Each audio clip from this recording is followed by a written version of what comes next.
What a main event we have in Winnipeg, Manitoba, Canada. Rafael dos Anjos, former UFC lightweight world champion, taking on Robbie Lawler, former UFC welterweight world champion, in a battle of champions which will hopefully decide the next contender for Tyron Woodley's UFC 170-pound strap. Who's going to get it done though? I think Robbie Lawler probably holds most of the aces here.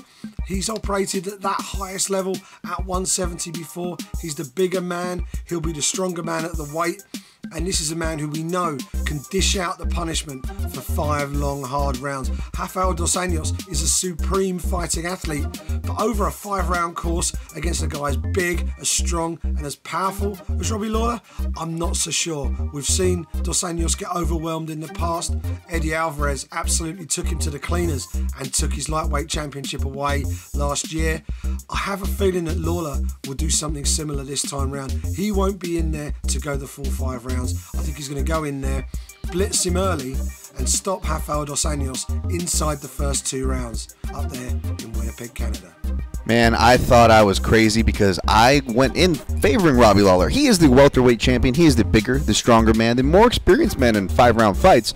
But Rafael dos Anjos, I think, has a lot to offer quietly here. I think if Rafael dos Anjos can take Robbie Lawler's power shots, his wrestling pressure, and the sheer output and numbers he puts out, could quietly take rounds from Robbie Lawler, who can sometimes take them off. Should be an interesting one. So this is a fight where I'm having a really tough time actually picking the winner. I feel that on a technical aspect, that dos Anjos should be a little bit sharper, more well-rounded, and just a little crisper around the edges. But you can just not count out Robbie Lawler. He showed against Rory McDonald that he truly is a fighter that can come back from pretty much anything.